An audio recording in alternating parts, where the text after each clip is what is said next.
Mm, ya, estamos grabando.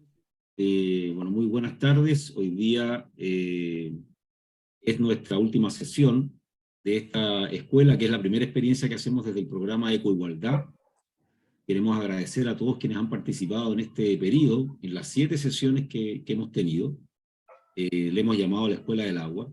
Y queremos agradecer el día de hoy muy especialmente a Ulrike Brochek. Ulrike, gracias por estar acá, más que si nos cuentas que vienes llegando desde la COP, algo nos vas a contar sobre eso. Ulrike es químico ambiental, magíster en ciencias de la ingeniería, y actualmente subgerente de sustentabilidad de la Fundación Chile, pero a mí me gusta en realidad, más que todo eso, contar que Ulrike es una de las líderes, si no la principal líder, de un esfuerzo que se ha hecho en conjunto con distintas organizaciones de la Fundación Chile, por tener una idea, en términos de perspectiva, de escenario futuro, de lo que va a ocurrir con el agua en nuestro país, que es un elemento esencial para el desarrollo. Y por lo tanto, tiene la experiencia de haber liderado por varios años ya distintos estudios muy relevantes para tomar decisiones en materia de la gestión del agua y de los recursos hídricos en nuestro país. Y creo que eso es un privilegio, que tiene un conocimiento de estos temas, y por eso es que ha sido invitada acá, y por eso es que hicimos el esfuerzo de postergar el otro día el inicio de esa sesión, así que les agradezco doblemente. Junto con eso, de manera muy breve, darle la palabra a Ulrike, decir que por razones personales, lamentablemente, no va a poder estar con nosotros Juan Pablo Rego, y que de todas maneras, probablemente para otra ocasión, lo vamos a tener más adelante cuando organicemos algún tipo de foro o seminario. Así que, sin más que decir, Ulrike, tenemos un título de la canción que hemos denominado como alternativas, ¿no? Como a propósito de la gestión del agua, que tenga que ver con todo lo cultural, con toda la visión que ustedes han ido construyendo de esta manera de ver el agua hacia el futuro, o las experiencias que han tenido ustedes, que nos puedas contar, y después de tu presentación que tengamos algunos minutos de conversación. Así que bienvenida, muchas gracias por estar con nosotros. Gracias a ustedes por el espacio, por la invitación a esto, y feliz de estar compartiendo. Ojalá hacerlo bien después interactivo con esa conversación, ¿no? O sea, como que no me quiero alargar tanto, pero darles una mirada desde el trabajo que hemos estado haciendo, y que lo podamos conversar, porque también se me van a ir, me voy a ir a propósito de inquietudes, preguntas, acordando de varias temáticas, ¿cierto?, que han ido surgiendo en este proceso. Nosotros hemos estado varios años ya, desde el 2016, en esta iniciativa de Escenarios Hídricos 2030, entonces nada, como compartir con ustedes algunas reflexiones ya de cómo ha sido el proceso, qué es con lo que nos hemos encontrado, y compartir y intercambiar ahí algunas visiones al respecto. Entonces, voy a compartir la presentación.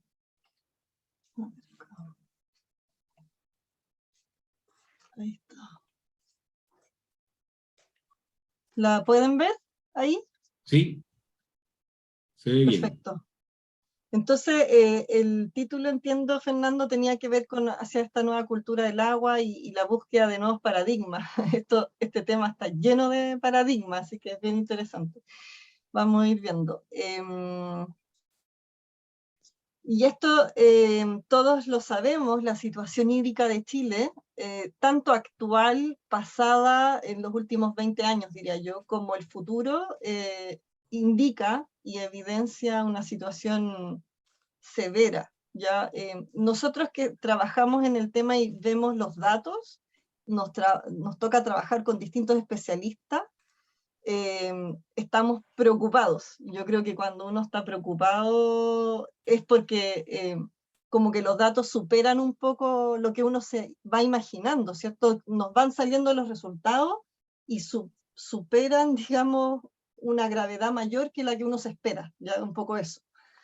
Entonces, bueno, podría estar la percepción de que este año llovió, se nos explicó a nosotros ahí los expertos meteorológicos, que se generaron lluvias este año, pero por una situación excepcional, que se dio una condición de temperaturas en la Antártica que levantó, ¿cómo se llama?, estos frentes hacia la zona norte de la Antártica, hacia Chile, y eso provocó excepcionalmente lluvias, ¿ya? Pero entonces, siendo así, el próximo año volvemos a una condición nuevamente de sequía. Y igual, aunque tengamos esta percepción, cuando uno mira los datos de las lluvias, estamos con un déficit, según la Dirección Meteorológica, en gran parte de los puntos de monitoreo estamos con déficit de precipitaciones en relación a los promedios históricos. Entonces nos mantenemos igual este año con déficit de agua importante, ¿ya? Muy importante.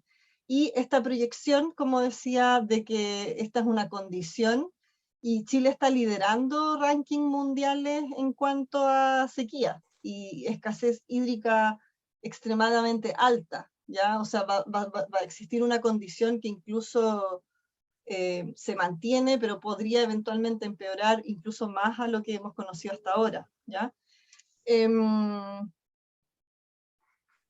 Y nosotros iniciamos un trabajo, y aquí viene como todo el análisis que yo voy a ir haciendo a partir de un trabajo de gobernanza para generar un espacio de discusión, de trabajo con muchos sectores para ver cómo avanzar y despegar algo que ha estado bastante en un inmovilismo, diría yo, el tema del agua, poco priorizado a nivel de política pública, muy poco priorizado en todas las administraciones que realmente han pasado.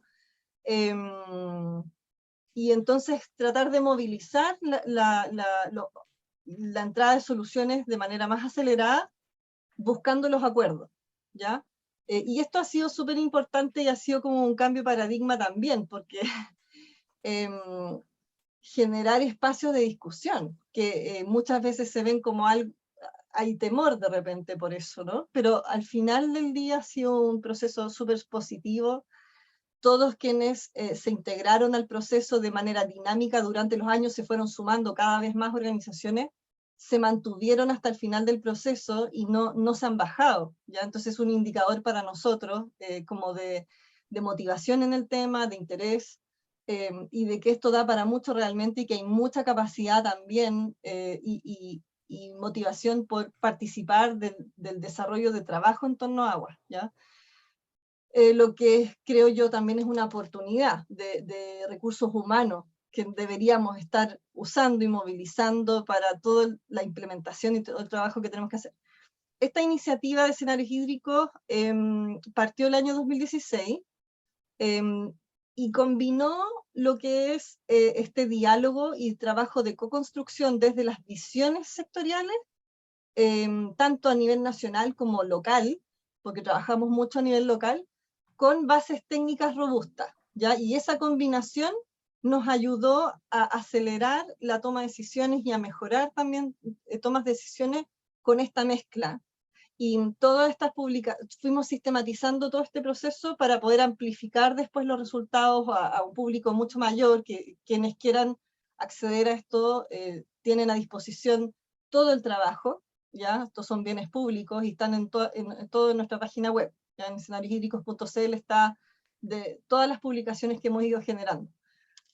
Así que eso está disponible, y también si alguien empieza a leer, hay resúmenes ejecutivos, hay textos completos, hay anexos, muchos anexos de documentos técnicos que insuman al proceso, está todo ahí, y si alguien quiere entender más algunas partes, nosotros siempre estamos completamente disponibles, y ojalá se nos acercaran muchos a preguntarnos sobre esto, porque para eso estamos y para seguir construyendo sobre esto, ¿ya?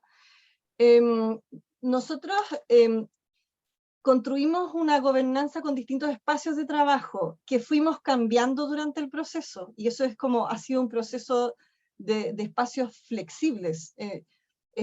uno no debiese nunca en un proceso de co-construcción fijar una forma, ¿cierto? Sino que siempre uno tiene que ser flexible a lo que va ocurriendo, las etapas, lo que está pasando en el entorno, y en función de eso irse moviendo. La iniciativa fue liderada por Fundación Futuro Latinoamericano, Fundación Avina y Fundación Chile, como liderando el proceso. Siempre teníamos una retroalimentación estratégica con un comité consultivo o comité estratégico que después les voy a mostrar quiénes lo conforman, pero es una retroalimentación estratégica que busca que el trabajo tenga incidencia a nivel de política pública nacional. Como les decía yo, hay una combinación del trabajo técnico, entonces hay mesas técnicas temáticas que van validando metodologías, análisis, el trabajo de los especialistas, y después tenemos el trabajo territorial. Y en la última etapa, que fueron los últimos 2 años, entre el 2020 y el 2022, trabajamos enfocado en 2 cuencas, en 2 territorios que son nuestros pilotos, Maipo y Maule.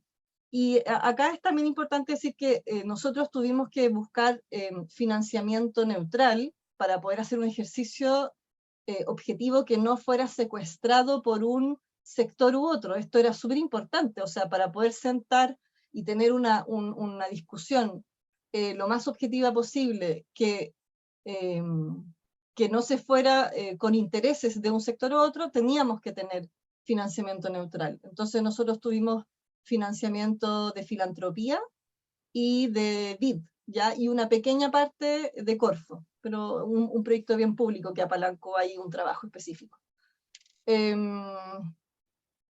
Entonces, bueno, eso es como importante cuando uno hace estos procesos, ¿cierto? Porque si no, si uno, por ejemplo, es financiado obviamente por un sector, finalmente los intereses de ese sector juegan un rol muy relevante, sobre todo cuando estás sacando las publicaciones, que son el punto más crítico del proceso.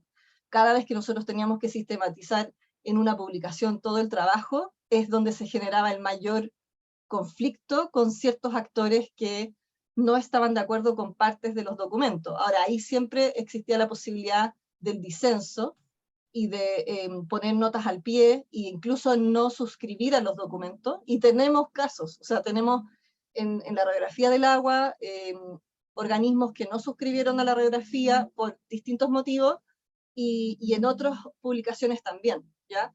Pero como les digo, no llegó a tal punto de que alguna organización se bajara del proceso, ¿ya? Y eso fue para nosotros bastante positivo. Acá ustedes pueden ver la conformación del comité consultivo de la última parte, y siempre se buscaba un equilibrio, ¿ya? De los distintos sectores en una representación equilibrada para poder tener diálogos y discusiones también equilibrados, ¿ya? Entonces era muy importante el sector público, las ONG y comunidades, el sector productivo bien representadas y en equilibrio, y la academia que venía como un complemento a este equilibrio, digamos, como un soporte más técnico académico, ¿cierto? De la visión académica. Entonces ahí participan los gremios, participan los servicios públicos, las autoridades, ¿cierto? Y ONGs, digamos, que trabajan a nivel nacional. Y en el nivel local, entonces uno busca este mismo equilibrio, digamos, y tiene ya obviamente muchas más organizaciones, y como les digo, era un proceso igual abierto, o sea, se iban sumando también en el proceso distintas organizaciones. Así que, bueno, acá está todo el detalle de quienes estuvieron en el proceso, y hubo una gran cantidad de actores, y donde buscábamos, y esto es importante para replicar esto en otros territorios, de que no solamente el equilibrio sectorial, sino que también geográfico, ¿ya? Y eso es súper importante, porque muchas veces en ejercicios anteriores uno trabajaba hay otros proyectos, iniciativas que normalmente trabajan con las partes más altas y medias de las cuencas hidrográficas, y las desembocaduras siempre quedan rezagadas y a veces fuera del proceso. En el caso del Maipo, por ejemplo, toda la provincia de San Antonio, que es de otra región, muchas veces ha quedado fuera del trabajo de la cuenca del Maipo y se ha tomado más bien un trabajo de la parte alta y media, ¿ya? Entonces nosotros sumamos a la provincia de San Antonio completa para que, porque además la desembocadura es clave, es muy, muy relevante, y hay que tener una mirada, en este caso de la cuenca hidrográfica, como la unidad base, ¿cierto? Que es muy relevante.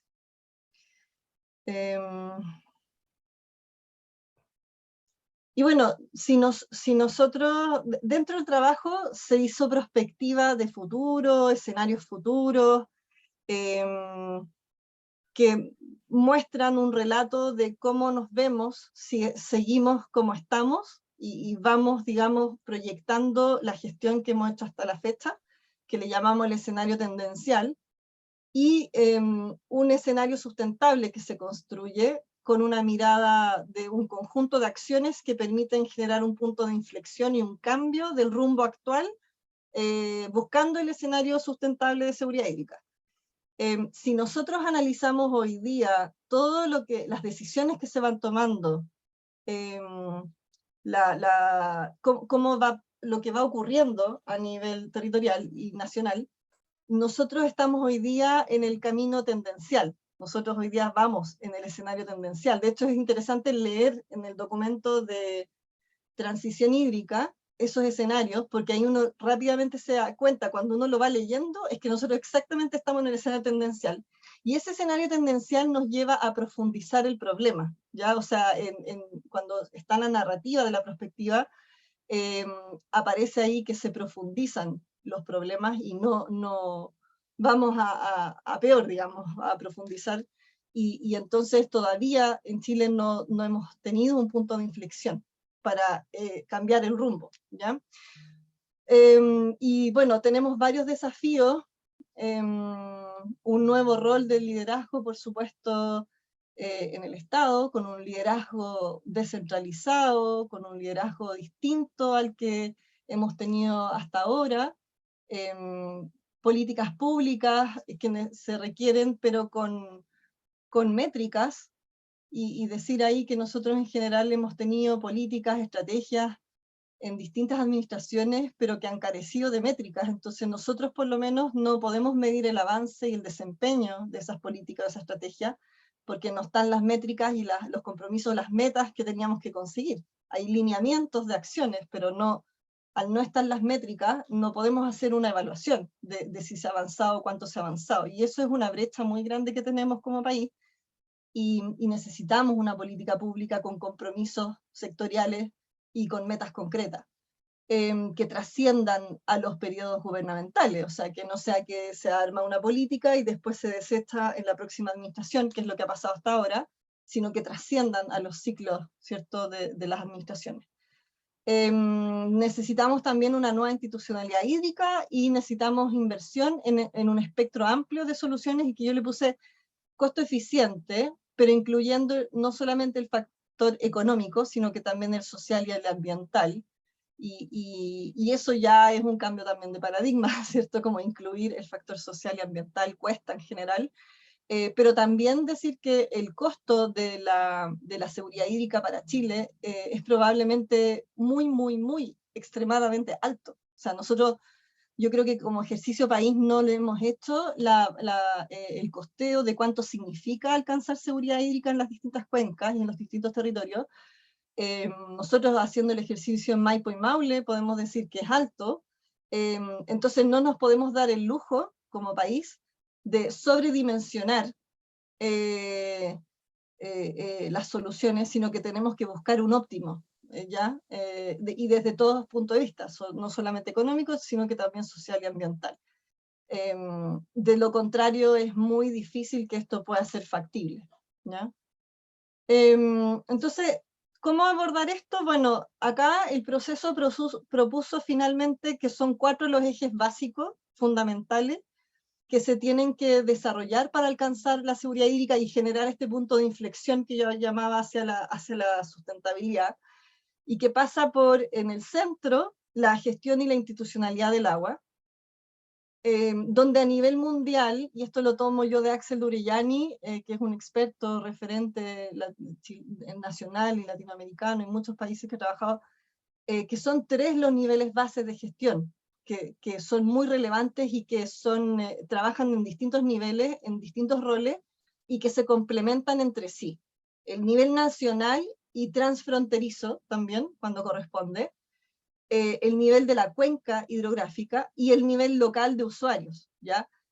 Nosotros en Chile hemos desarrollado el nivel local a través de las organizaciones de usuarios, que existe el diagnóstico y la propuesta de su fortalecimiento y mejoramiento, ya hay brechas importantes ahí que mejorar en muchos territorios, pero el nivel cuenca y nacional es ausente. Nosotros tenemos hoy día un vacío, y a nivel nacional nosotros hicimos la contabilidad de que son ahora, el 2013 el Banco Mundial dijo que eran 43 organismos del Estado los que tenían atribuciones, ¿cierto?, para gestionar los recursos hídricos. Nosotros actualizamos ese dato el 2021 y son 56 ahora.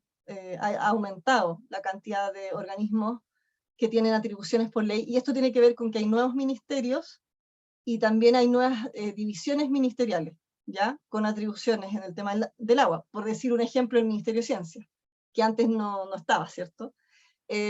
O nuevas divisiones del Ministerio de Energía o de Medio Ambiente. Entonces, tenemos hoy día 56, ¿ya?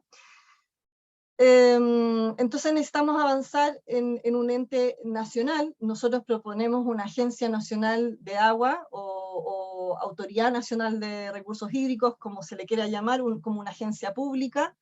Hay toda una propuesta ahí que se desarrolló en este trabajo, que yo hoy día no voy a profundizar en esa, pero está, digamos, la propuesta ahí de institucionalidad, y propone básicamente eso, ¿no? Una agencia nacional de agua pública para el nivel nacional, para coordinar a estos 56 organismos, no para necesariamente hacerlos desaparecer, pero sí para coordinarlos y liderar el desarrollo e implementación de una política pública, y que está vinculada estrechamente con un trabajo a nivel de cuenca a través de organizaciones de usuarios, o sea, perdón, organismos de cuenca, ¿ya? Organismos de cuenca. Así que eso. Y el segundo eje tiene que ver con la conservación y la protección de los ecosistemas hídricos, que es básicamente fomentar toda la infraestructura natural de soluciones basadas en naturaleza, que es la que nos provee naturalmente del agua, en el ciclo del agua, ¿cierto? Y que nosotros hemos ido degradando y perdiendo por cambios de uso suelo, etc. En tercer lugar, la eficiencia y el uso estratégico del agua, donde el desafío está en usar menos agua para seguir produciendo, menos agua y también menos suelo, del agua que tenemos, ¿cierto? Y la incorporación de nuevas fuentes de agua, como por ejemplo el reuso de las aguas residuales tratadas o la desalación. Entonces, estos 4 ejes actúan hoy día en forma paralela todas, ¿ya? Con distintos resultados, algunos más a corto plazo, otros más a mediano y largo plazo, ¿ya? Pero acá no se trata de un trabajo lineal donde hago uno primero, otro después, sino que acá hoy día, con el sentido de urgencia que tenemos que actuar en los 4 ámbitos en forma paralela. Y ese es un gran desafío también, ¿no? Porque estamos acostumbrados a una evolución gradual en los temas, cuando vamos avanzando en distintas temáticas país, pero acá la profundidad de la crisis y el sentido de urgencia hace que nosotros realmente tenemos que avanzar en forma paralela en estos 4 ámbitos. Chile se ha ido quedando atrás en lo que es gobernanza, y nosotros somos de los pocos países que no tiene organismos de cuenca, y eso es importante señalarlo. Así que ahí tenemos una tarea relevante en relación a incluso el resto de la región latinoamericana, ¿cierto? Y bueno, existen en general distintos niveles de gestión, y ha existido una evolución en el tiempo en esta mirada. Está la gestión sectorial del agua, donde están los usuarios a nivel local. Está después la gestión intersectorial, donde aparecen también las organizaciones de usuarios, ¿cierto?, que trabajan con diferentes sectores, el agua en sí. Y después tenemos lo que ya le llamamos la gestión de recursos hídricos, e incluso la gestión integrada de recursos hídricos, cuando se trata de la integración de un territorio y de muchos más usuarios en una mirada integral también con el territorio, ¿ya? Entonces la evolución apunta hacia la gestión integrada de recursos hídricos. Y nosotros acá, ¿cómo hemos diferenciado un poco la gestión del agua de la gestión de recursos hídricos? muchas veces cuando hablamos de gestión de recursos hídricos, el decir recursos hídricos para muchos suena mal y prefieren el concepto agua, ¿ya? Nosotros diferenciamos estos dos conceptos en que la gestión del agua tiene que ver con el agua que un usuario capta del sistema, procesa dentro de su sistema productivo, por ejemplo, y luego descarga, ¿ya? Entonces, la gestión del agua la hacen las organizaciones de usuarios, una empresa sanitaria, y tiene que ver con eso, ¿no? Con la captación del agua desde una fuente, cómo la proceso y después la devuelvo. La gestión del recurso hídrico va más allá y tiene que ver con la gestión de las fuentes de agua, ¿ya? Por ejemplo, la gestión de los ríos, las riberas, los humedales, los acuíferos, en un todo dentro de una cuenca, ¿ya? Entonces, cuando estamos hablando de gestión de agua, estamos más bien hablando del proceso de uso interno de un usuario, y cuando estamos hablando de gestión de recursos hídricos, estamos hablando mucho más de lo que es el ciclo hidrológico del agua y el ciclo completo, ¿no? Dentro de una cuenca. Entonces, la propuesta que nosotros estamos haciendo desde escenarios hídricos y que hemos ido consensuando, ¿cierto?, con las organizaciones, es que dentro de las funciones del mecanismo de un sector usuario está la gestión del agua, ¿ya? Lo que es captación, uso y devolución. Y cuando estamos hablando de la cuenca, por ejemplo, y los organismos de cuenca debiesen más bien velar por la gestión del recurso hídrico como un todo, ¿ya? Y que se usen las fuentes naturales de manera sustentable, que no exista sobreexplotación de los acuíferos, y que se haga la mirada de la cuenca completa. Entonces ahí tienes roles distintos para distintos niveles de gestión, ¿cierto? Y son complementarias, ¿ya? Entonces, eso nos ha ayudado igual a avanzar con la propuesta de organismos de cuenca, considerando las capacidades de las organizaciones de usuarios y los distintos niveles de gestión que tenemos. Ahora, esto lo tomé de un colega, de Paul Durillani, en relación a que es interesante ver cómo la historia ha ido generando una evolución en la gestión del agua y de los recursos hídricos. Entonces tenemos los tiempos premodernos, en que básicamente se enfrentaban eventos extremos y donde se generaba cierta capacidad de captaciones de agua, de manejo, ¿ya? Pero el driver muy importante eran los eventos extremos que azotaban a las comunidades, ¿ya? Después, en la modernidad industrial, comenzó todo el trabajo de tratar de dominar estos eventos extremos y a la naturaleza. Y con eso viene después lo que se le llama, entre los 60 y 70, la misión hidráulica, ¿ya? Que era que toda la naturaleza se podía controlar a través de la infraestructura, ¿ya? Las grandes infraestructuras. Entonces ahí viene todo el boom del desarrollo en Estados Unidos, por ejemplo, de los embalses, los sistemas de conducción, de trasvase de aguas, muy relevante. Y después de eso viene con ciertas sequías y procesos también ambientales relevantes de contaminación, una época más de conciencia ambiental, que sigue después con el tema de la gestión de recursos y ciertos límites ecológicos, y finalmente, digamos, en lo que estamos hoy, que es ya una gestión más integrada, donde la participación de la política pública es sumamente relevante, ¿ya? Y los servicios públicos, en el fondo, velan por políticas públicas para la gestión adecuada de los recursos, ¿ya? Entonces, en este sentido, a lo que quiero mostrar esta figura, es que este gráfico lo que nos está mostrando es que el uso del agua y la infraestructura ha tenido esta misión hidráulica en los últimos años, muy relevante, pero que en el hemisferio norte ha tendido a desaparecer y siendo reemplazada por la gestión integrada de recursos hídricos Incluso hoy día hay países que están tomando la decisión de dejar de hacer infraestructura de cemento grande, ¿ya? O sea, por ejemplo, en Estados Unidos, muchos de estos embalses y de estas obras de infraestructura están ya llegando, como se construyeron en los años 70, 60, 70, están cumpliendo su vida útil, ¿ya?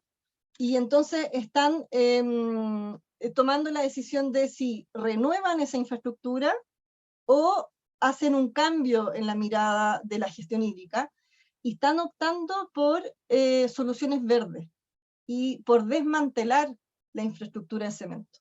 Entonces, esta es la tendencia en el hemisferio norte, como yo digo, pero en el hemisferio sur nosotros seguimos con la misión hidráulica, y la mirada que tenemos en general como país sigue siendo una mirada más tradicional y hidráulica. Entonces seguimos hablando de embalses, de sistemas de conducción, de desalación, hablamos de carreteras hídricas, y estamos como todavía en esa mirada, pero en muchos países ya se está dejando un poco, ya hace un rato, esa mirada, ¿ya? Entonces, bueno, eso también significa, por supuesto, todo un tema de también cambio de paradigma. Entonces, nosotros nos preguntamos en la segunda fase y etapa de este trabajo, bueno, ¿qué tipo de soluciones tenemos que hacer en los territorios? ¿Ya? Y acá viene un poco un análisis que nos deja ciertas lecciones de cómo resolver el problema del agua en Chile y de los recursos hídricos. Entonces, uno se pregunta, bueno, pero ¿cuáles son las mejores soluciones en los territorios? Y nosotros miramos en esta última etapa Maipo y Maule, y entonces lo que salía a la mente, digamos, inicialmente era, bueno, en Maipo desalación, se hablaba de la carretera hídrica, ¿cierto? En Maule se habla mucho de embalses y de riego eficiente, porque también es una región y cuenca con mucha agricultura. Entonces nosotros dijimos, bueno, ¿cuál es el resultado? Y el resultado del análisis nos dio bastante diferente. Y lo que nos dio fue que en el Maipo, el mayor aporte de volumen de agua para cerrar brecha hídrica y alcanzar balance entre el uso y la demanda, en la disponibilidad de agua, está dada por la eficiencia. ¿Ya? La eficiencia en el uso del recurso es lo que más agua aporta. Y en el caso del Maule, el mayor potencial está en las soluciones basadas en la naturaleza. Entonces, esto nos cambia el paradigma, ¿cierto?, de la mirada más tradicional, y el análisis desde el territorio nos arroja esto. Entonces, ¿cómo llegamos a esto? Voy a avanzar más rápido. Habían ciertas preguntas clave. ¿Cuál es la combinación óptima? ¿Cuánta agua me entregan estas soluciones? ¿Y dónde las coloco, ¿cierto? ¿Dónde las tengo que hacer? ¿Cuál es el nivel de inversión que requiero para hacerla? ¿Cuáles son los impactos sociales y ambientales que producen estas soluciones? ¿Y cuál es el nivel de compromiso que hay hoy día desde los sectores para establecer metas en torno a la implementación de estas soluciones? Y frente a esas preguntas que necesitábamos responder para la inversión en soluciones y para definir entonces cuál es el camino del plan de acción hídrico, bueno, nosotros lo primero es que tuvimos que desarrollar un montón de herramientas, ¿ya? Porque no había un trabajo previo mirado desde el territorio que con herramientas que nosotros pudiéramos usar, ¿ya? Así como disponible. Entonces tuvimos que empezar a construir varias herramientas para hacer esta mirada territorial. Y así fue como se generó un proceso de innovación bastante importante, de mucho trabajo con distintos expertos, tanto nacionales como internacionales, para ir viendo qué tipo de metodologías existían y que podíamos adaptar, pero con foco en la mirada del agua, ¿ya? Entonces les voy a mostrar algunos ejemplos de estas herramientas y resultados de su aplicación. Esta es una herramienta que se desarrolló, que se adaptó para Chile, y que lo que permite hacer es mirar el territorio. En este caso aquí estamos viendo el mapa del Maipo, y lo que nos muestra es la capacidad de infiltración de aguas que tiene la cuenca. Entonces, en colores más oscuros, azules y verdes, están las zonas que tienen mayor capacidad de infiltración. Y esto es importante porque nos arroja las zonas que hoy día están naturalmente infiltrando agua cada vez que cae lluvia. Entonces, lo primero que uno dice, bueno, como acción territorial, es conservar estas zonas, ¿cierto? No perderlas, no pavimentarlas, por ejemplo, porque en el fondo acá tenemos una capacidad de infiltración al acuífero para almacenar agua, ¿ya? Eso es una primera como análisis. El segundo análisis es que si nosotros además hacemos otras acciones ancestrales sobre estos lugares y estos suelos, nosotros podemos propiciar incluso una mayor recarga, ¿ya? Por ejemplo, si nosotros colocamos zanjas de infiltración, nosotros podemos prácticamente duplicar esa capacidad de infiltración natural, ¿ya? Entonces, estas zonas oscuras son además zonas donde nosotros podemos colocar soluciones ancestrales y promover una mayor infiltración. Y también en las zonas urbanas, donde ustedes ven que está en amarillo y la capacidad de infiltración es muy, muy baja, en la gran zona de Santiago, ¿cierto? Nosotros podríamos promover sistemas de recarga de acuíferos con pavimentos permeables, por ejemplo, con jardines de lluvia y infraestructura verde que permite captar el agua lluvia y infiltrarla, ¿ya? Otro análisis que hicimos fue de la evolución del uso de suelo, ¿ya? De cuáles son las vocaciones de uso de suelo, cuáles son los ecosistemas que todavía permanecen y que son hídricamente críticos porque entregan agua a esa zona. Y entonces, por ejemplo, en verde podemos ver cuáles son los ecosistemas que todavía están. Aquí en rojo son zonas de plantaciones forestales, y en rosado son las zonas agrícolas, y el gris son zonas urbanas, ¿ya?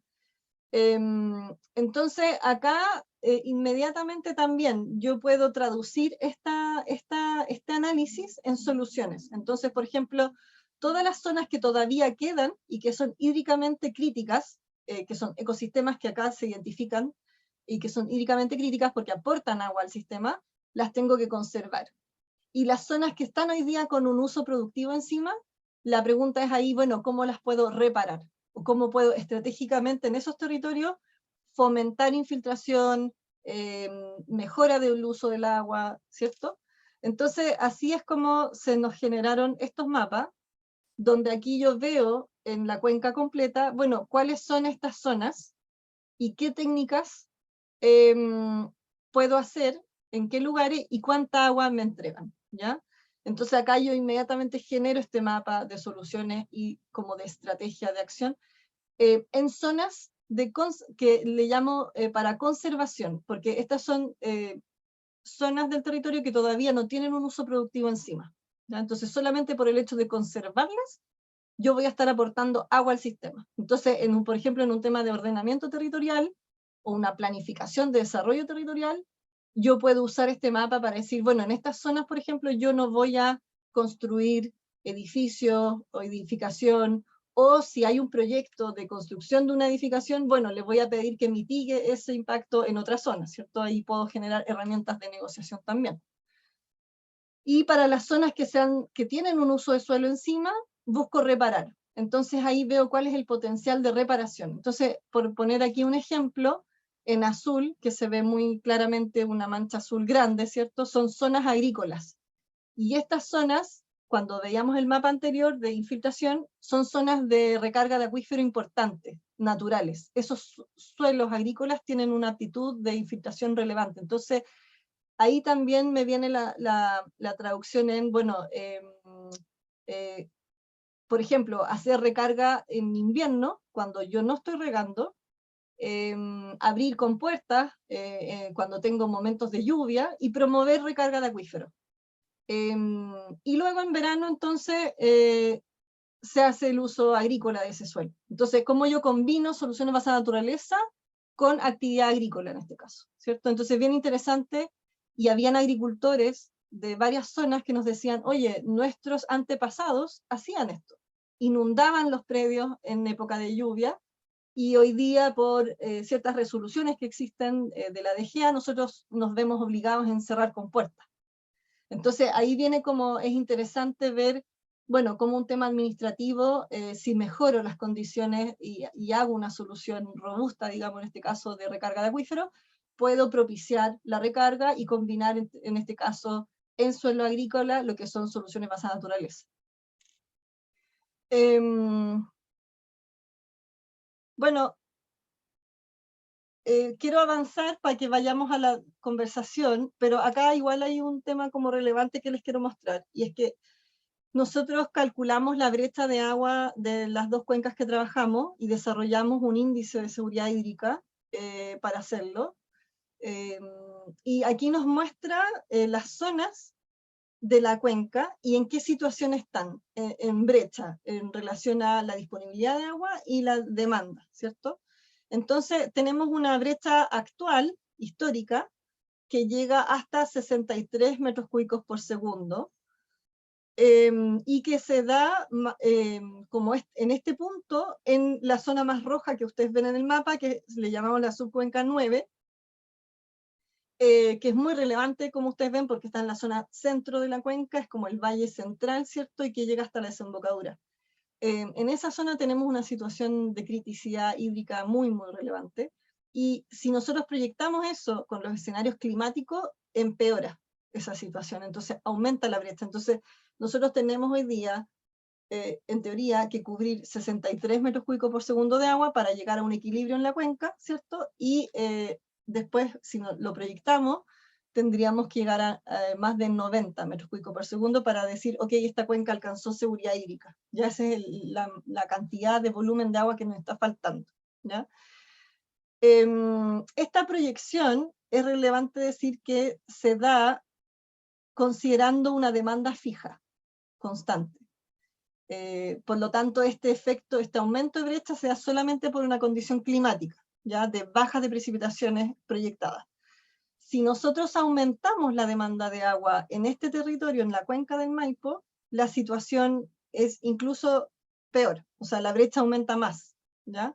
Entonces, ya tenemos una brecha, pero si sumamos más demanda, entonces la brecha aumenta en el futuro, ¿ya? Entonces, ese es como un tema relevante en cuanto a decir, esta cuenca hoy día no tiene capacidad para seguir creciendo. O sea, ya tenemos una brecha y esa brecha aumenta, y si sumamos más demanda, la brecha es incluso mayor, ¿ya?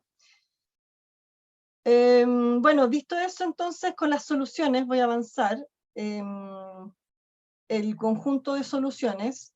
Acá nosotros podemos ver, y este es el último análisis que les voy a mostrar, cuando yo coloco todas las soluciones que se seleccionaron en el trabajo territorial con todos los actores, en el eje X se me despliegan las soluciones y el ancho de la columna me muestra la cantidad de agua que esa solución contribuye, ¿ya? Y en el eje Y yo veo el costo de inversión de esa solución. Entonces, los verdes son soluciones basadas en naturaleza, los naranjos son eficiencia, y el morado es, en este caso el último que ustedes ven, es desalación, ¿ya? Entonces ahí podemos ver inmediatamente para una toma de decisiones, bueno, ¿qué es lo más costo efectivo? Hoy día yo podría invertir en la solución 3, 10, 11, el 11 por ejemplo es riego subterráneo, y eso me genera un volumen de aporte de agua enorme, ¿ya? Entonces esta curva de abatimiento que existía para lo que era abatimiento de CO2, de gases de efecto invernadero, nosotros la transformamos y la quisimos hacer para temas de agua. Ya es bastante novedoso, esto no lo encontramos a nivel mundial. Ya esto es como único, primera vez que hemos visto, estuvimos googleando y buscando un montón de tiempo curvas de abatimiento de brecha de agua y quisimos construirla y logramos finalmente este resultado. Y como les decía yo, lo interesante es que si miramos la distribución de las soluciones, en la cuenca del Maipo, la mayor respuesta de volumen de agua la dan la eficiencia, seguido en un 18% por las soluciones basadas en naturaleza, que básicamente en esta cuenca quedan limitadas porque no llueve más, ¿ya? O sea, en el fondo, las soluciones basadas en naturaleza se calculan con la precipitación efectiva que tenemos y que se proyecta, ¿ya? Entonces, si lloviera más en esta cuenca, podríamos hacer muchísimo más SBN, pero quedan limitadas a un 18% porque no llueve más, ¿ya? Y solamente un 9% lo que es nuevas fuentes de agua, Y ustedes pueden ver cómo se invierte el tema de la inversión. O sea, las que aportan más agua son las que tienen menor inversión. Y esto yo creo que es un cambio de paradigma. O sea, en el fondo es muy interesante ver esto. Primero que las soluciones tradicionales que nosotros veníamos viendo no son necesariamente la mejor respuesta cuando miramos la cuenca del Maipo. Y cuando hacemos el mismo ejercicio en el Maule, nos da este otro resultado, que el 53% del agua lo contribuyen las soluciones basadas en naturaleza, y esto es porque hay precipitaciones, hay muchas precipitaciones en el Maule, y porque el suelo tiene una condición natural de un potencial de recarga de acuíferos que es muy, muy grande, ¿ya? Entonces, en esta cuenca que históricamente se ha hablado mucho sobre embalses, nosotros tenemos hoy día una infraestructura natural debajo del suelo para almacenar agua que es muy grande y más costo eficiente. Un 46% en este caso es eficiencia y solamente un 1% es nuevas fuentes de agua. Y ustedes ven de nuevo que la inversión es mucho menor en lo que es SBN y mucho mayor en lo que es nuevas fuentes de agua, ¿ya? Entonces, en el caso del Maipo, las soluciones en un estudio de valoración económica generan 4 veces más beneficios, este conjunto de soluciones, que los costos de inversión que tienen. Y este es el valor que creo yo tiene el ejercicio colaborativo y de la mirada del conjunto con todas las organizaciones, que llegamos a mejores respuestas y como estas que estamos viendo acá, que el 75% de las soluciones pueden ser implementadas en el corto plazo, 92% generan beneficios ambientales y un gran porcentaje también tienen beneficios sociales, ¿ya? Y como reflexiones finales, para levantar ya el diálogo y preguntas, es que este trabajo multisectorial y análisis sistémica en la cuenca permite identificar soluciones sinérgicas y más costo eficientes. O sea, la mirada de la cuenca como un todo permite encontrar las mejores soluciones más óptimas y costo eficientes para la cuenca, ¿ya? Entonces, la mirada sistémica es muy relevante. Las soluciones más costo eficientes benefician a la cuenca, pero no necesariamente a quien la implementa en forma directa. Y este es un paradigma también que tenemos, es como un desafío, o sea, si yo hago una acción en una parte de la cuenca, no necesariamente yo como implementador voy a ver el efecto, sino que se va a ver en otro lugar, ¿ya? Entonces, el beneficio es para el conjunto, y la sustentabilidad y la sostenibilidad es para la cuenca en el todo, ¿ya? En la zona central, además, cuando hablamos en el Maipo, y bueno, también en el Maule, la importancia de la eficiencia hídrica, es que esta oportunidad de ahorro de agua se da siempre y cuando el agua se deje disponible en la fuente, ¿ya? Y hay que, la eficiencia no puede ser sola, ¿ya? Tiene que ir como consecuencia con una disminución de extracciones de agua desde las fuentes, porque si yo uso el agua ahorrada para expandir cultivos, por ejemplo, bueno, solamente estoy aumentando la demanda y entonces no llego al equilibrio y el balance en la cuenca. Entonces, esto también es un desafío, o sea, cómo nosotros logramos con los usos más intensivos de que toda la eficiencia se lleve finalmente al beneficio del territorio, para la sostenibilidad del territorio. Entonces aquí también se generó una discusión muy relevante con el sector agrícola, en este sentido, ¿no? Entonces nosotros dijimos, bueno, pero es que el piso acá debiese ser a sostener la producción actual y recuperar merma que se ha generado en los últimos años, y cuando hayamos logrado la sustentabilidad, la sostenibilidad de todos los sectores y el balance, bueno, ahí recién estamos en condiciones de pensar en cómo nos seguimos desarrollando, ¿ya? Finalmente llegamos a acuerdo con esto y se generó ahí una meta específica y está, con disminución de extracciones, ¿ya? Y bueno, la situación geográfica implica combinaciones diferentes de soluciones, y esto sin duda yo creo que es como siempre se dice, pero acá lo evidenciamos. Y porque, por ejemplo, el tema de la desaladora, o de los embalses, que quizás hemos hecho en otros territorios, no necesariamente son la solución más costo eficiente en la zona central. Entonces, trasladar, por ejemplo, todo el tema de la experiencia de desalación que hemos tenido en el norte, y donde quizás sí ha influido en mejorar las condiciones de desarrollo en el norte, en la zona central, al menos, las desaladoras, por ejemplo, no están haciendo no mueven la aguja en la brecha de agua que tenemos, ¿ya? Y yo creo que eso tiene que ver con que en el norte la demanda de agua, el volumen de demanda de agua es mucho menor. Entonces, si yo pongo una desaladora como una nueva fuente de agua, claro, me mueve la aguja, pero en la zona central el consumo de agua es mucho más alto y por lo tanto la brecha hídrica también es mucho más alta. Entonces, si yo coloco, aunque yo coloque ahí una mega desaladora como la que pusimos en el Maipo, no mueve la aguja y mueve mucho más la aguja la eficiencia. Entonces, bueno, estas diferencias territoriales creo que son súper relevantes de considerar, y por supuesto que esta mirada que hemos hecho acá ha sido buscando esta costo-eficiencia con el tema económico, social y ambiental, viendo las condiciones del territorio y las características y capacidades de la infraestructura natural del territorio, y eso además nos ha generado estas soluciones más costo eficientes, ¿cierto?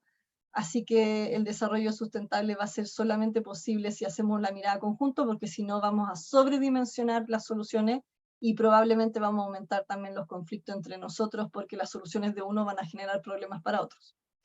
Así que con eso cierro para que... y seguramente me extendí muchísimo.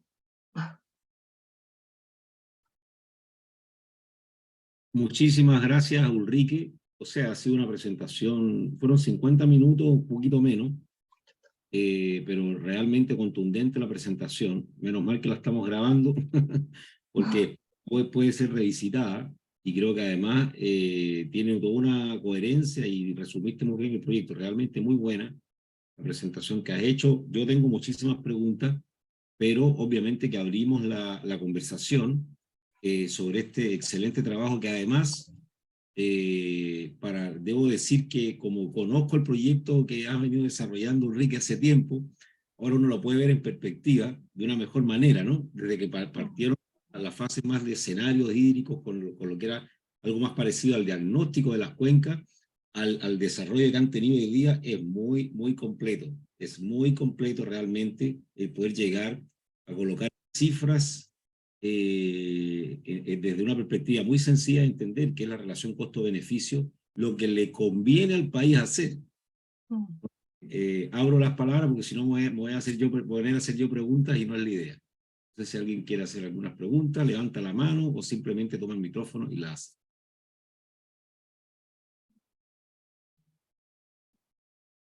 Alguien que se anime. Ahí está María Eugenia, que veo que se desmutó. María Eugenia. Sí, bueno, yo no soy experta, pero quería preguntar qué impacto tienen los derechos de agua en relación sí, sí, cómo impacta en esta búsqueda de soluciones de la crisis hídrica que Chile tiene, por una parte. Y lo otro quería preguntar, a mí me llama la atención, disculpen mi ignorancia, que la desalación del agua al mar no se le exige estudio de impacto ambiental, siendo que los tiene y bastante intensos. Claro, o sea, la primera pregunta tiene que ver con los derechos de agua y cómo afectan las soluciones, o las Sí. soluciones con la crisis. ¿Cómo O sea, impactar los derechos de agua? si afectan, claro, a las soluciones que se buscan para la crisis hídrica que el país... Se cerró el micrófono ahí de María Eugenia. La crisis hídrica que el país tiene. Sí. Bueno, el análisis muestra cómo tú puedes ir cerrando la brecha de agua de cada territorio. Ahora, cada territorio es una realidad diferente, por lo tanto, eso es lo más difícil que tenemos en Chile, creo yo, a diferencia del tema de energía, que uno lo puede analizar más a nivel nacional. El caso del agua tienes que analizarlo por cuenca hidrográfica, y nosotros tenemos 101 cuencas hidrográficas, y por eso es que es tan importante el trabajo territorial, el trabajo desde las capacidades territoriales, porque si pensamos que desde el nivel central podemos hacer todo este análisis, no vamos a llegar nunca. Entonces, acá las soluciones que se plantean van viendo justamente cómo contribuyen a cerrar esa brecha, y se muestra que contribuyen harto, ¿ya? Y en el fondo, en el caso del Maipo, la eficiencia contribuye de manera muy importante, el uso más eficiente, con el ahorro de agua, ¿cierto? Y en el caso del Maule juega un rol muy, muy relevante y como que muy paradójico, porque nunca se había hablado, creo yo, las soluciones basadas en la naturaleza. Y logran en su conjunto cerrar la brecha de agua en el Maule, por ejemplo, que tiene una brecha muy alta y que logra satisfacerse, digamos, con todo este conjunto de soluciones. Pero entonces, no es una solución u otra, sino que son la combinación completa. O sea, no hay una solución hoy día que va a cerrar la brecha de agua en las cuencas, por ejemplo, de la zona central, ¿ya? Sino que es una combinación de soluciones. Y la segunda pregunta tenía que ver con... Ese me fue... El impacto ambiental de la desalación del agua de mar. Sí tienen que ingresar al CIA, ¿ya? Cada proyecto. El problema, creo yo, es que el CIA tiene la mirada de cada proyecto de manera individual y no del conjunto de soluciones, del conjunto de plantas. O sea, se evalúa cada proyecto en forma individual, y eso también alarga el tiempo de implementación de la desalación. Pero el sistema de evaluación de impacto ambiental no evalúa el efecto acumulado de poner 2, 3, 5, 10 desaladoras una al lado del otro, y esa es un poco la falla, creo yo, que tiene el sistema de evaluación de impacto ambiental.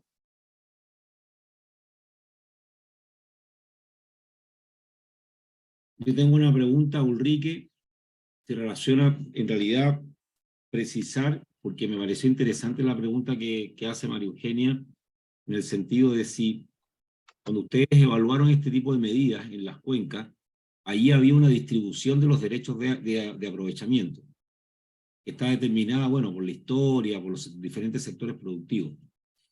Este modelamiento que ustedes hicieron, las soluciones que están presentes, implicarían, por ejemplo, una redistribución de esos derechos de aprovechamiento, un cambio en los usos, o de alguna manera las soluciones que están proponiendo ustedes podrían llevarse igual, ¿verdad? Desarrollarse sin alterar este elemento de distribución de los derechos de aprovechamiento. O sea, sería una especie de solución que beneficiaría el global de la cuenca, ¿no? O sea, podríamos recuperar agua para el conjunto de la cuenca y por lo tanto, sin generar una redistribución, o incluso podría ser beneficiosa incluso para aquellos que tienen un derecho de aprovechamiento, pero que en los hechos, ¿verdad?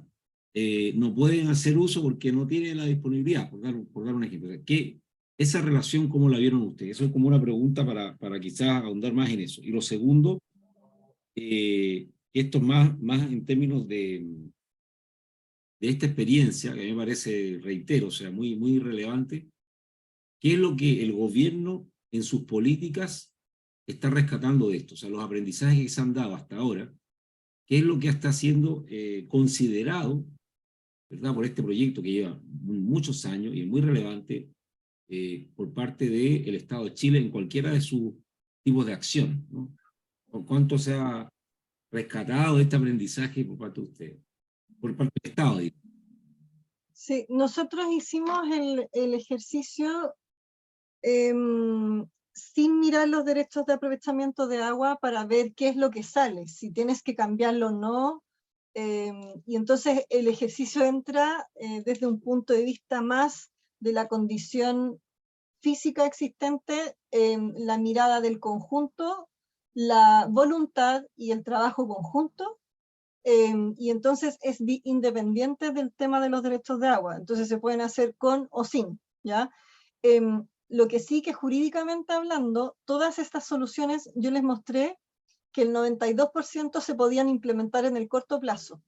Y eso significa, eso viene de un análisis jurídico, y que es que hoy día están las condiciones regulatorias para que, y dependen solamente del usuario, digamos, implementarlas, ¿ya?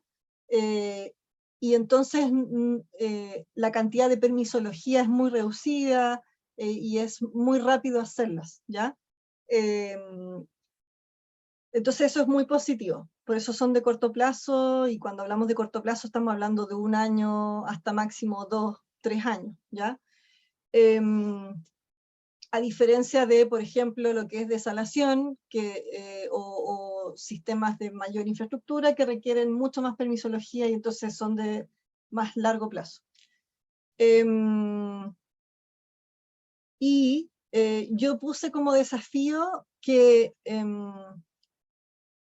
acá tiene que existir el compromiso compartido para poder hacerlas, porque dije que no necesariamente el que implementa la solución es el que va a tener el beneficio directo de esa solución.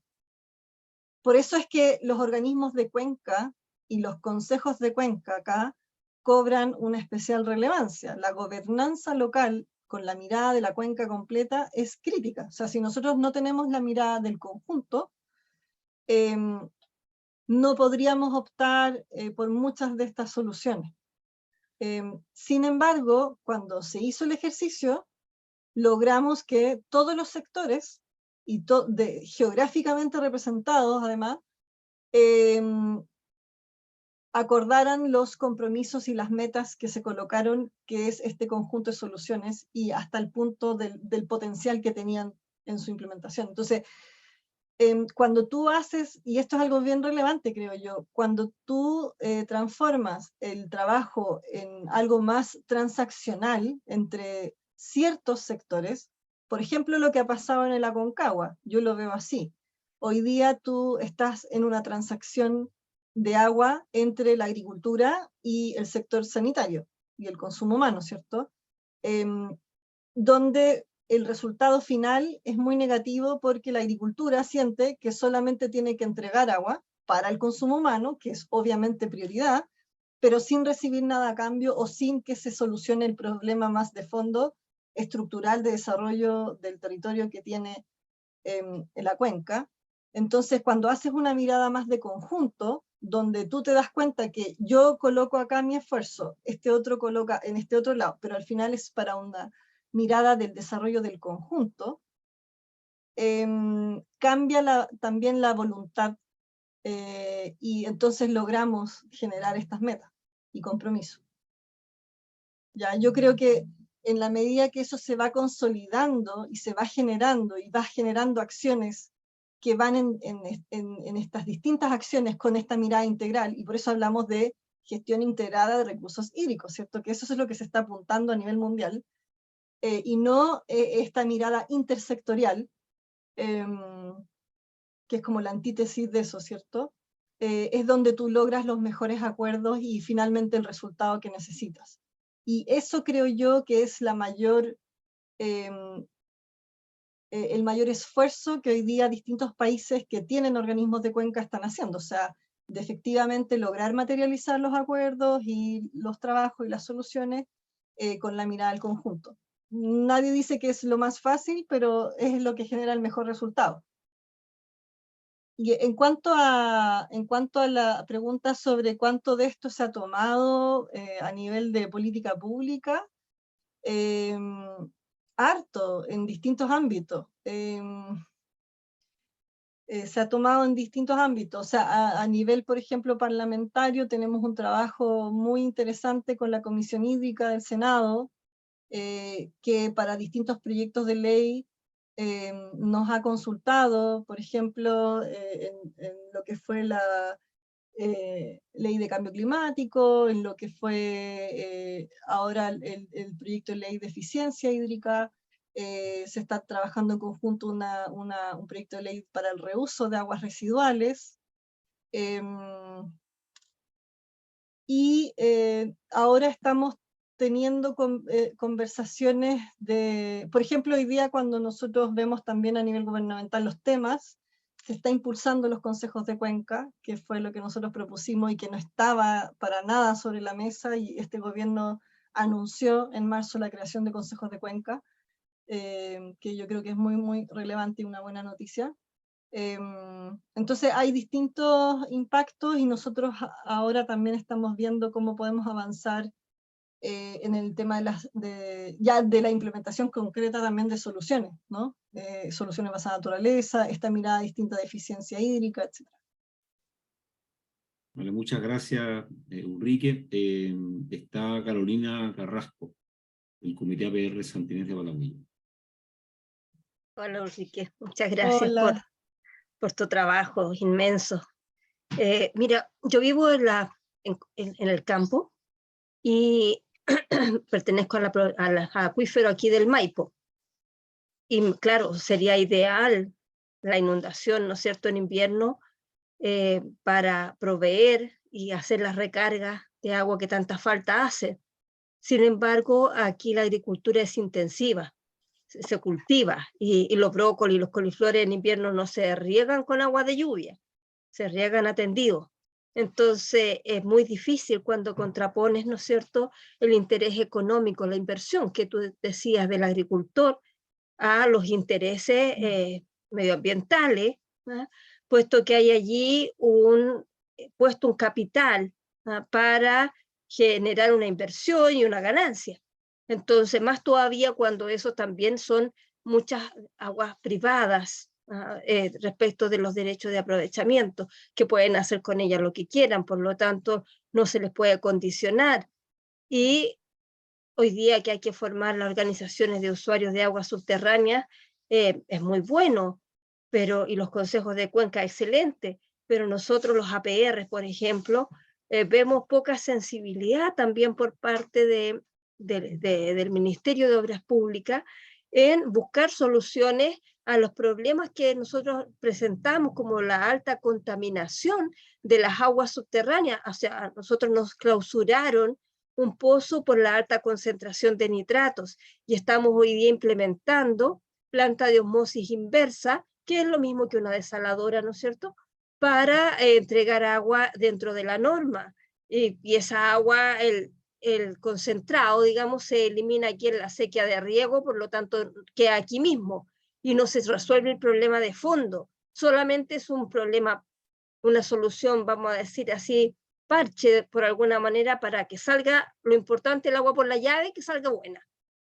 Pero y la contaminación medioambiental o el costo que eso significa, como que eso pasa a otro plano. Tampoco el buscar la fuente de contaminación. Entonces no hay una mirada de largo plazo de mejorar la condición medioambiental. No existe esa sensibilidad. Nosotros, por más que gritemos y pataleemos y lloremos, no somos del todo escuchados, porque si yo le hacía la propuesta, oiga, cambiemos el pozo, pongámoslo allá donde el agua es pura, donde no, yo hice el estudio, el análisis, y acá sí hay agua buena, en vez de poner plantas, vamos a hacerlo más allá, más lejos, pero no hubo caso. Entonces, ¿cómo así de pensar que de buena voluntad, prácticamente, porque a largo plazo nos vamos a quedar sin agua todos, ¿no? Entonces, pero la gente está metida en la inmediatez, en la respuesta instantánea a todos los problemas, y no en la proyección a futuro. Entonces, ¿de qué manera? Si yo entiendo que esto no se resuelve de la noche a la mañana y que tenemos que trabajar en ello para las nuevas generaciones, pero ¿cómo llegamos a sensibilizar a la gente? ¿Cómo llegamos a dar respuestas eficientes para que la gente entienda que nadie se va a salvar solo aquí y que hay que poner de su parte para que mejoremos la condición de todos? ¿Cómo llegar a eso?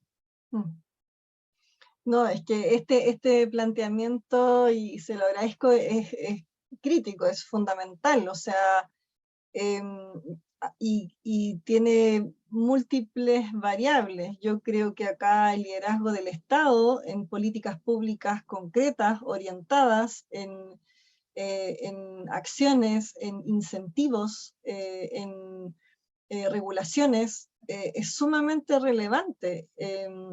Y la institucionalidad también tiene que responder a la generación de los espacios donde eso se pueda dar. O sea, la gobernanza por cuenca tiene que tener también incentivos, en el sentido de que, bueno, ¿por qué yo voy a estar ahí? ¿No? ¿Por qué yo voy a participar de eso?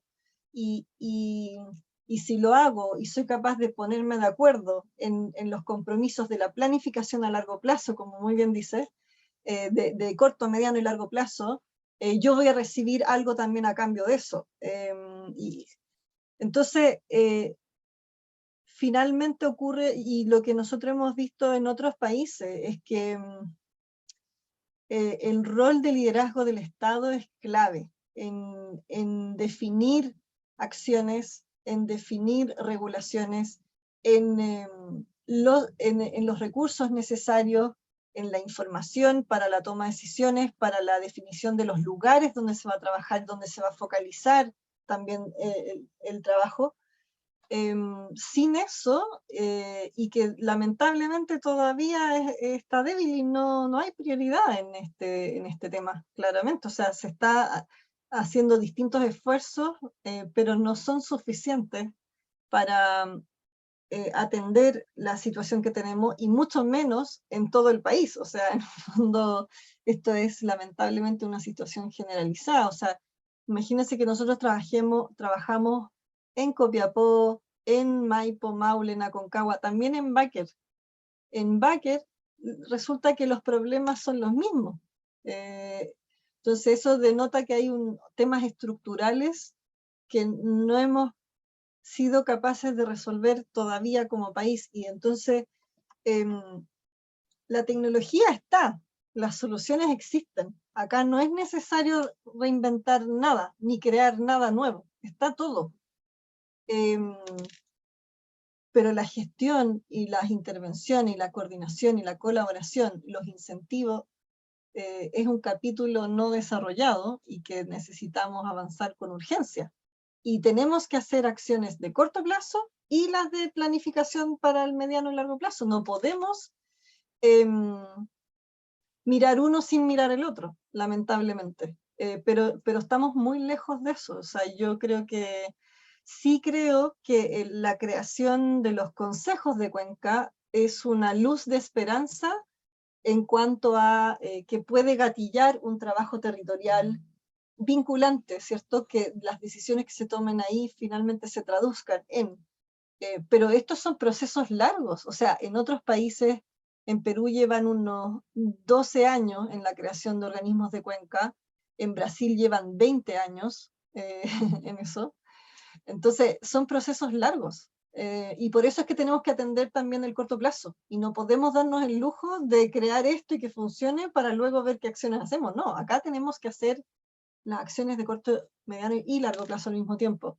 Y eso creo yo que es como el mayor desafío. Pero mientras no tengamos tampoco la institucionalidad de agua o de recursos hídricos, como lo queremos llamar, para focalizar este trabajo, no vamos a tener el liderazgo necesario para tomar esas decisiones y generar esa mirada. O sea, si tenemos una mirada hoy día en 56 organismos del Estado, entonces no tenemos un liderazgo de una institución que esté enfocado solamente en resolver este problema, con esa mirada transversal que necesitamos. O sea, no veo factibilidad de avanzar sin eso. Y lo que hemos visto a nivel internacional, como yo decía, es que la forma de resolverlo en otros países que tuvieron crisis hídrica fue con un rol de liderazgo del Estado muy relevante. Y que tomaron varias acciones. No es solamente una u otra, sino que son muchas. Ahora, nosotros en el corto plazo para el trabajo territorial, si me preguntaran a mí, yo... Bueno, aparte de crear, obviamente, estos consejos de cuenca y organismos de cuenca, yo localizaría los usos intensivos, más intensivos de agua en el territorio, y comenzaría un trabajo activo y profundo con ellos, de llevarlos a una eficiencia, a una reducción de consumo, Y creo que esa acción mejora la situación para el territorio. O sea, nosotros muchas veces hemos dicho, contemos cuántos, por ejemplo, agricultores son los que tienen el mayor uso en un territorio. No son muchos. Pero, ¿cuánto me mueve la aguja? Un esfuerzo de parte de ellos.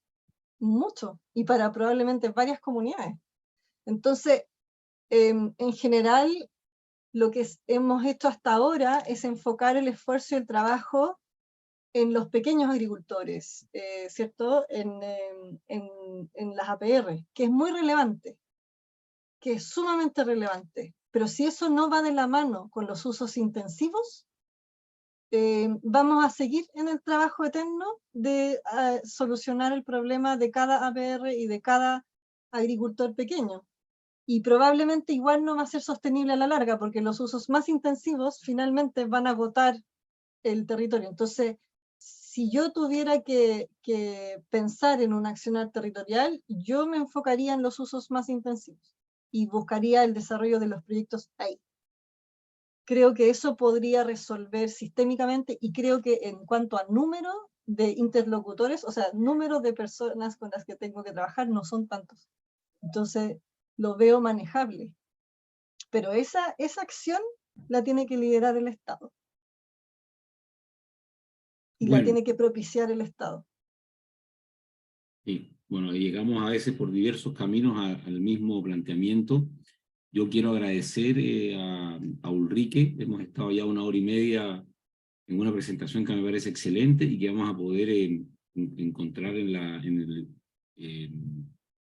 yo no sé cómo se dice, YouTube de Ecoigualdad, en las próximas un par de días más, que va a estar ahí. Ulrike, creo que el enfoque que le diste a tu presentación es muy bueno, además porque incorporaste algo o hablaste de los diversos paradigmas para poder enfrentar esto. Yo creo que los paradigmas que tú abordaste necesariamente van a tener que ser abordados para la sostenibilidad del agua en el futuro del país. No lo están siendo ahora, pero precisamente por eso son paradigmas, porque todavía están, en este caso, no se han instalado, pero vamos en proceso de transición a adquirirlos y por una cuestión de sobrevivencia probablemente. Así que agradecerte una vez más que hayas estado con nosotros, ha sido una excelente presentación, agradecer a quienes se han quedado hasta el final. Vamos a hacer difusión de esta presentación. Se viene un año que al parecer es complejo, lo mencionaste, que a pesar de la alegría de las primeras lluvias, eso no se prolongó en el tiempo, por lo tanto el tema, no me cabe ninguna duda, que en un par de meses más, en el verano y a principios de marzo del próximo año, vamos a tener una discusión muy fuerte respecto de este tema, porque ya vamos a empezar a sentir la presión, ¿verdad?, de lo que significa tener menor capacidad de agua para todos los procesos, para la vida y para los procesos y el desarrollo que lleva nuestro país. Así que, muy buenas tardes, muchas gracias Ulrike, y nos estamos viendo en una próxima ocasión. Y bueno, y muchas gracias a todas las personas que participaron durante la escuela, en las 7 sesiones que tuvimos. Para el próximo año ahí estamos evaluando cómo lo continuamos. Gracias. Saludos a todos. Muchas gracias. Saludos a todos. Chao, chao. Gracias. Chao, chao. Como dijo Fernando, en un ratito voy a mandar los links correspondientes y si Ulrike nos puede facilitar la presentación también para poder enviarla. Sí, ningún problema, la envío ahora. Vale, muchas gracias. Cuídense. Chao. Chao, chao.